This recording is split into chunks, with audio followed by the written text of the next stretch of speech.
مساء الخير يا جماعة. وكالعادة، أنا آسف إن الدنيا زحمة هنا، بس في موضوع مهم جدا أنا عايز أكلمكم فيه. بقالنا فترة كنا بنشوف الجماعة، اللجان الإلكترونية بتاعت الشيخ طارق كرشو داخلين عمالين يشتموا فينا ويوقفوا في المصريين ومش عارف ايه والكلام ده كله، انتوا دولة مفلسة، والتقارير شغالة تنزل علينا ان احنا دولة مفلسة ومش هنقدر نسدد ديوننا وي وي وي ما نعرفش كنا يعني ليه الصحف الغربية كانت بتطلع تقول الكلام ده علينا، رغم ان احنا ما تأخرناش لحد دلوقتي في ولا قسط في الديون اللي علينا نهائي ما حصلش الكلام ده كله. فالنهارده انا جايب لكم دلائل دامغه على ان في دوله معينه متورطه وبالادله متورطه انها لا يد في اللي بيحصل ده عشان خاطر توقع مصر اقتصاديا وتضرب الاقتصاد المصري في مقتل، تقدر تشتري الشركات المصريه بتراب الفلوس، ومصادر موجوده في الوصف. وياريت كلنا نفهم بقى ونعرف كويس قوي دلوقتي مين اللي علينا ومين اللي معانا. يمكن حضراتكم ملاحظين اننا في بنكير مركزين جدا على التقارير الدوليه اللي بتطلع عن الاقتصاد المصري وكمان العمله المصريه وتوقعات المستقبل، وكل صغيره وكبيره بتصدر عن جهات ماليه، لأن الموضوع خرج عن نطاق المال والأرقام والمؤشرات والتقييم العادل لحتة تانية خالص، وكمان أسس المنطق. وشوفنا امبارح مثال حي على تجاوز التقاليد الاقتصادية وأسس التقييم في وكالات التصنيف العالمية، وإزاي ستاندرد أند بورز تراجعت عن قرارها بتخفيض تصنيف الاقتصاد الفرنسي بعد الضغوط العلنية اللي مارسها وزير المالية الفرنسي على الوكالة.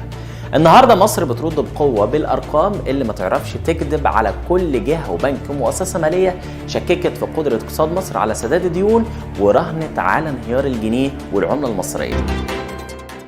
وكالات التصنيف العالمية ومعاها كام بنك تاني ادوا مصر علامة سلبية لمستقبل الاقتصاد المصري، وكمان كل التقارير السلبية او المتشائمة اللي طلعت عن الاقتصاد المصري كانت كلها بتصرخ وتحذر من عدم قدرة الحكومة المصرية على سداد الديون الخارجية، رغم ان مصر عمرها ما تخلفت عن سداد سنت واحد في اي قسط قرض في تاريخها.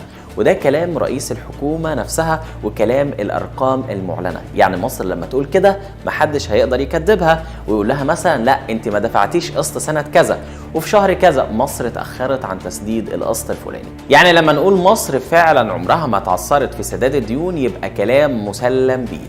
طالما ملف مصر في سداد الديون أبيض ومن غير ملاحظات، ليه الوكالات وبعض البنوك كتبوا ان مصر ممكن تواجه أزمة في سداد الأقساط؟ ففيما يتعلق بالسبراك، نحن الان تقريبا فقط 12 شخص. الهدف ان شاء الله تعالى في نهايه 2017 نكون 25 شخص باحثين، في اغلبهم سعوديين امريكان، وهنالك ايضا باحثين امريكان، وهنالك ايضا باحث بريطاني. نعمل بشكل منظم وبأهداف واضحة جدا.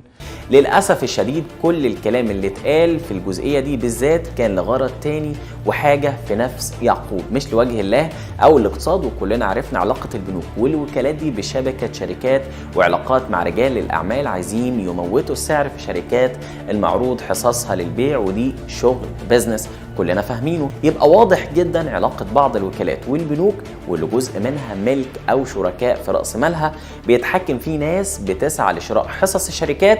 يعني من الآخر التقارير دي موجهة لخدمة هدف معين، ومصر طبعا مش نايمة على ودانها وعارفة ان اللي بيحصل كويس، وعلشان كده ماشية في ملف الأطروحات بأعصاب هادية جدا ومش بتخضع للاستفزاز.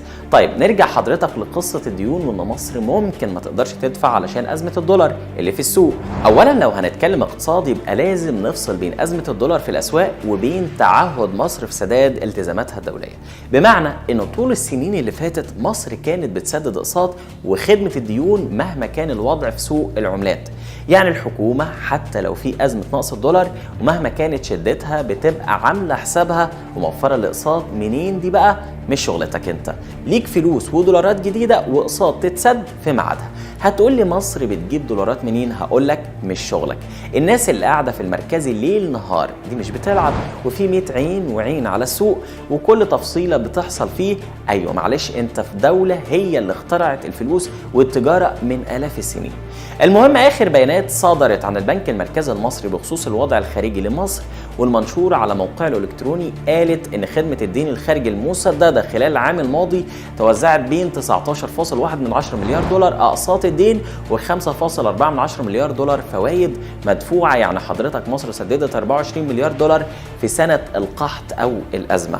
البنك نشر بالتفصيل كل دولار راح فين، وتقدروا حضراتكم تشوفوا على الموقع الالكتروني البنك المركزي المصري.